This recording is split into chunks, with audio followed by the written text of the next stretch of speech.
Perang besar yang dimaksud ada dua. Satu, perang Armageddon. Ini saya berbeda pendapat dengan Ustaz Zulkifli Ali, tapi tetap kami tetap bersama dalam menyampaikan hadis akhir zaman. Dalam persepsi kami, Armageddon itu berbeda dengan Malhamah.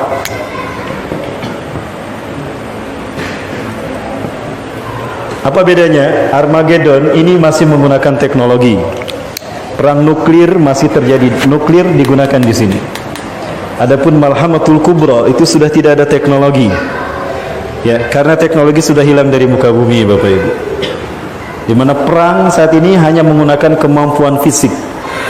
Ya, kemampuan fisik. Kita umat Islam akan berperang menggunakan pedang, tombak, kuda, panah, apalagi, Pak? Yang manual begitulah. Ya. Pisau dapur, apalagi garpu sama sendok mungkin ya. Teknologi sudah tidak ada. Nah, berbeda karena di sini ada satu peristiwa di mana bumi akan kehilangan semua energinya. Baik Bapak Ibu, apakah saya harus membahas ini? Bahas saja. Ini menyimpang dari tema tidak? Sedikit. Mau dibahas ini Bapak Ibu? Baik, kita bahas ya. Tentang perang ini saya pernah bertemu dengan seseorang pengamat politik dan dia membuat simulasi belajar dari Perang Dunia Kedua. Bapak Ibu ingat, saya mencoba memproyeksikan hadis Rasulullah yang saya baca kepada fakta kekinian tentang peluang-peluang apa yang akan terjadi. Ini bukan spekulasi tapi hanya pengamatan belaka. Rasulullah SAW menyebutkan, la ta'tina sa'atu, kiamat tidak akan datang kepada kita hatta tuqatilu qauman, sehingga kalian akan berperang dengan satu kaum. Ciri-ciri mereka sigharul a'yun, mata mereka sipit, juluduhum ahmar, kulit mereka merah, zulfal unuf, hidung mereka pesek, wa wujuhum kal majanil mutraqah, wajah mereka lebar seperti tameng. Kira-kira bangsa mana Bapak Ibu? Bangsa? Mereka sudah datang ke Indonesia kan? Mereka punya satu program internasional untuk membangun Cina Raya menguasai dunia. Sebagaimana ambisi Mao Zedong dulu Bapak Ibu. Sekarang Xi Jinping ingin mewujudkan apa yang menjadi ambisi Mao Zedong dulu. Apa? Cina Raya. Lewat proyek OBOR, One Belt One Road. Bermula dari Afrika, berakhir di Asia, Indonesia. Bapak Ibu, negara sekelas Nigeria, Angola, Uganda sekarang jatuh ke tangan Cina. Tambang-tambang yang ada di Afrika sekarang sudah jatuh di tangan Cina. Angola sekarang mata uangnya yuan, Bapak Ibu. Dan tidak ada satupun masjid dari ratusan masjid yang masih bertahan ada di Angola, dihancurkan semua. Dan umat Islam Angola diperintahkan untuk murtad. Tidak murtad, keluar dari Angola, memaksakan diri tinggal di Angola, akan dihabisi. Maka nasib Muslim Afrika sekarang sudah mengalami apa yang khawatir akan terjadi di Indonesia. Mau lihat apa yang terjadi di Afrika sana? Dan saya yakin ada Cina peran di sana. Kuat melihatnya Pak? Kuat melihatnya? Baik, saya perlihatkan Bapak Ibu. Saya tidak berbicara tanpa fakta, Pak. Faktanya saya simpan di sini. Apakah saya berbohong? Apakah saya menyebar hoaks atau fitnah? Itu tuduhan saja, Pak. Yang ingin membungkam saya, Pak. Siapa yang berperan di sana, Bapak Ibu? Tadi ada satu berita tapi saya tidak bisa memberitakannya. Dan ini terkait dengan Indonesia, ada hubungannya dengan Afrika. 300 konglomerat mereka berkumpul di Angola dan siap untuk memperebutkan siapa yang berhak memiliki Angola. 300 konglomerat itu diantaranya adalah pemilik media di Indonesia. Ini fakta yang kita tidak tahu. kita dibungkam, tidak tahu. Padahal ini adalah nasib saudara-saudara kita kaum muslimin. Bukankah kita satu tubuh, kata Rasulullah? Al-muslimuna lil muslimina kal jasadil wahid. Seorang muslim dengan muslim lainnya itu satu tubuh. Idza saka udhun tada asaidul jasadi bil humma wal asal. Jika satu bagian tubuh terluka, kita menyebar merasakan sakit seluruh badan kita. Walaupun yang terluka kaki, tapi kita pun merasakan demamnya. Itulah kita umat Islam.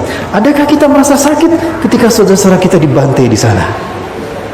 Begini Pak, kalau kita umat Islam tidak bersatu dan tidak punya pemimpin sentral. Betul apa yang dikatakan oleh Ali bin Abi Thalib. Al-haqqu bila nizam yaglibuhul batilu bin nizam. Kebenaran yang tidak terstruktur, kebenaran yang tidak terpimpin akan dikalahkan oleh kebatilan yang terstruktur. Kita mayoritas, mereka sedikit, tapi kita kalah karena kita tidak terorganisir. Strategi mereka divide, dipecah belah, et impera, lalu dikuasai. Ini strategi mereka menghancurkan Islam sejak Turki Utsmani.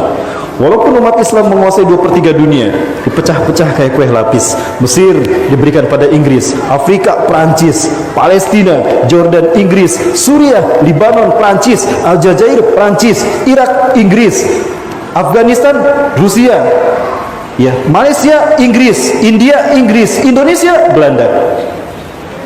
Dipecah-pecah kita kayak kue lapis, Bapak Ibu. Itulah nasib umat Islam ketika mereka meninggalkan Quran dan Sunnah. Nasibnya seperti itu. Baik Eropa pun sama, Pak. Obor telah merambah ke Eropa. Amerika adalah negara yang nyaris akan menjadi negara pertama dengan hutang terbesar ke Cina. Namun ternyata ada satu negara yang merangsek menyusul Amerika untuk menjadi negara penghutang terbesar kepada Cina. Siapa? Dan sekarang sudah merambah ke Asia, dan kunci untuk kemenangan Cina di Asia adalah Indonesia, Pak. Amerika, Prancis, Inggris tidak mau itu terjadi. Maka mereka mengirimkan angkatan militer mereka ke Selat Malaka, ke Aceh, Pak. Ada yang dapat informasi kalau angkatan militer mereka sedang berada di Aceh, Pak. Tujuannya apa? Menguasai Selat Malaka agar tidak jatuh ke Cina. Karena kalau Cina menguasai Selat Malaka, sudah Pak, dunia ada dalam genggaman Cina. Terbukti apa yang Rasul sabdakan, kiamat tidak akan datang kepada kalian sampai kalian berperang dengan satu kaum sigorul ayun, mata mereka sipit, juluduhum ahmar, kulit mereka merah, zumfal unuf, hidung mereka pesek. Maksudnya kita, Pak, kalau Rasulullah kan mancung, kita disebutnya pesek sama Rasulullah. Kan orang Cina sekarang hidungnya hampir sama dengan kita, kan? Ya. Dan wajah mereka lebar seperti tameng. Artinya bangsa kita akan menjadi tempat di mana terjadinya perang dunia ketiga, Asia Pasifik. Ini yang akan memicu kebangkitan umat Islam Indonesia, Pak. Ketika itu semua hadir di tanah Indonesia. Bapak Ibu mati Allah, jangan khawatir. Saya mendengar saudara-saudara kami yang di Timur Tengah sana mengatakan, ya Indonesia, in tahdusul mahrakah fi biladikum fantaziru hudurana. Hai Muslim Indonesia, jika perang terjadi di negara kalian, maka kami mujahidin dunia akan datang menempat kalian, insyaallah, Bapak Ibu. Saya tidak mendengar dari orang lain, saya mendengar sendiri, Bapak Ibu. Ya. Ini Indonesia. Apakah ini akan menjadi peluang di mana Indonesia akan bangkit memimpin dunia? Wallahu a'lam bishawab. Tapi saya berharap itu. Ya. Apakah Rasulullah pernah menyebutkan Indonesia? Rasulullah tidak pernah menyebut Indonesia, tapi Rasulullah pernah menyebutkan merah putih dalam hadisnya. Ya, pernah mendengar hadis merah putih, Pak? Belum.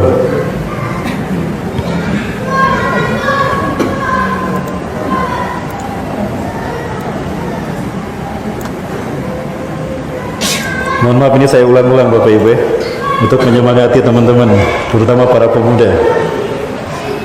Ada sebuah hadis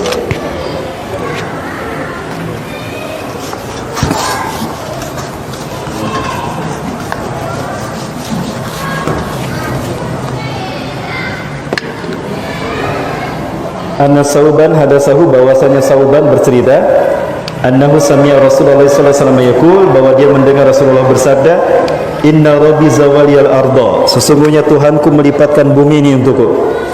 Bapak Ibu, bumi yang tadinya bulat dibikin datar sehingga Rasulullah melihat kekayaannya terbentang dari timur hingga ke barat.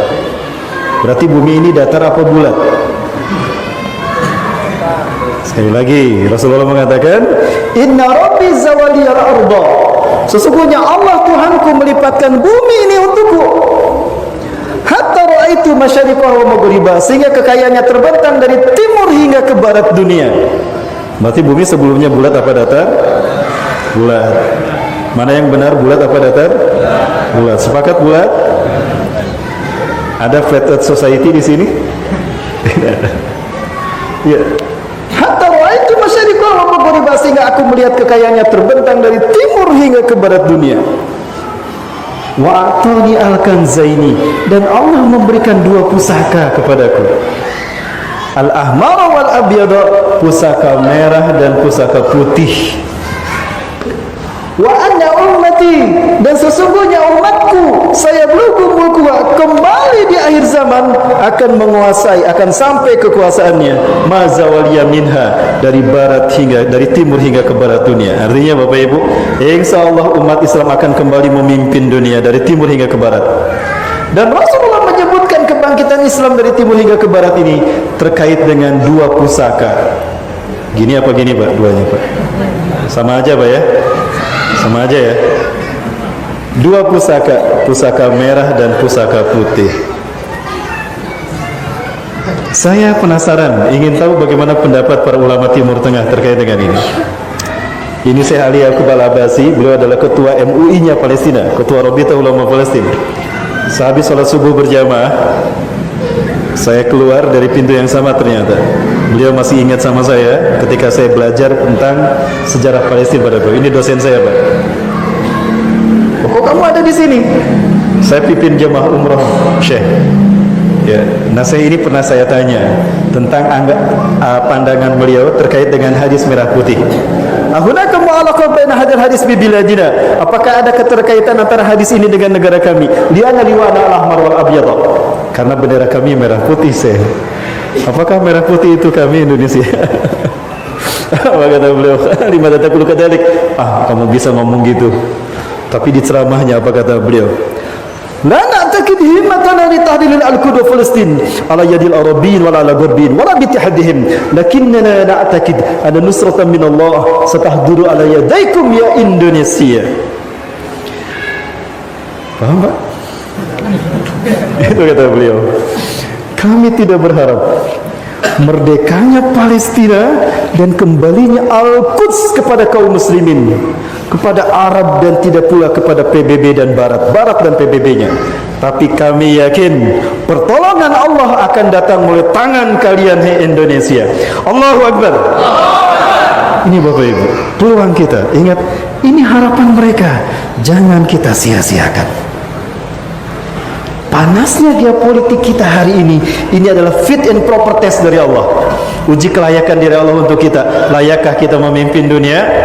Apa jawaban kita?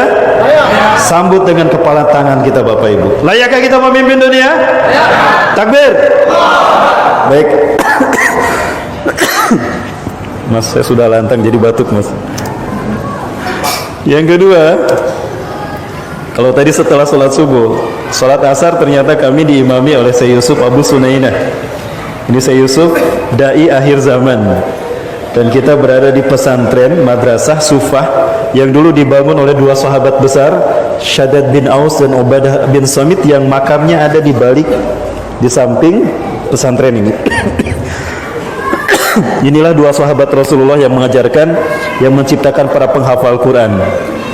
Di sini kami audiensi dengan beliau. Ini penterjemah yang kita, tour leader yang kita pilih. Bapak Ibu, selesai pertemuan ini, saya bertanya pada beliau pendapat beliau tentang merah putih dalam hadis Rasulullah tadi. Beliau mengatakan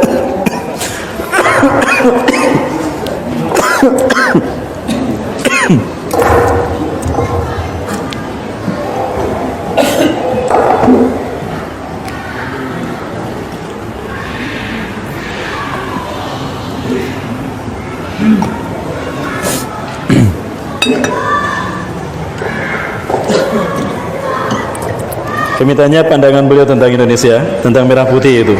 Apakah ada kaitannya dengan Indonesia? Beliau menjawab, hunaka katsirun min ma'ni hadzal hadis. Di sana ada banyak arti dari merah putih dalam hadis ini.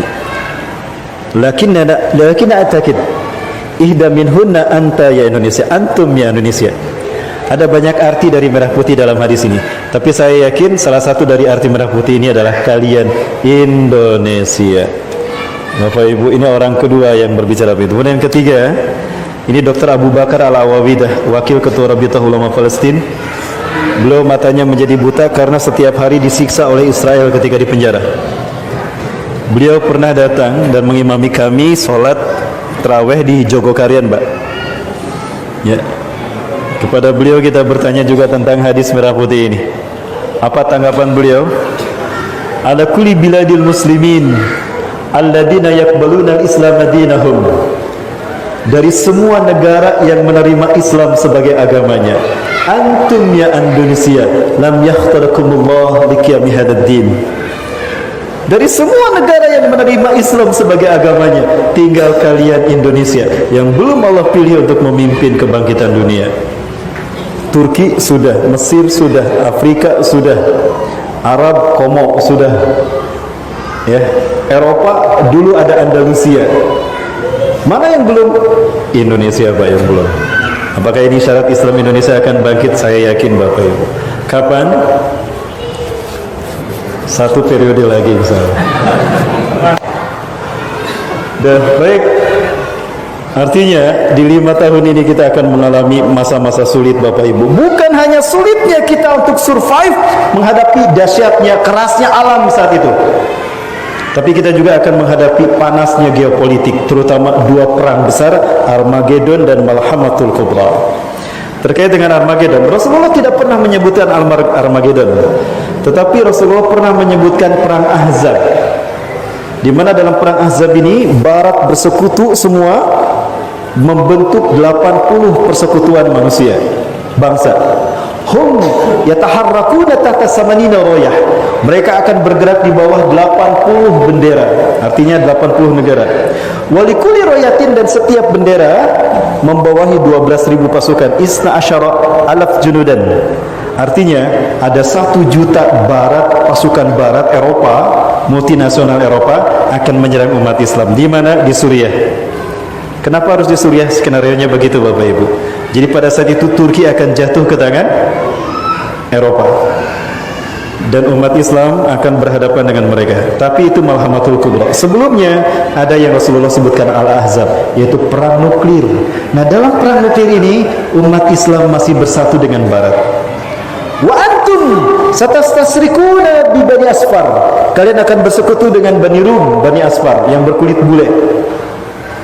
Tuqatiluna aduwwan min waraikum, merangi musuh yang ada di belakang mereka. Asumsi kami, para ahli hadis mengatakan itu yang dimaksud adalah Persia, Iran, Israel, dan Rusia, Pak.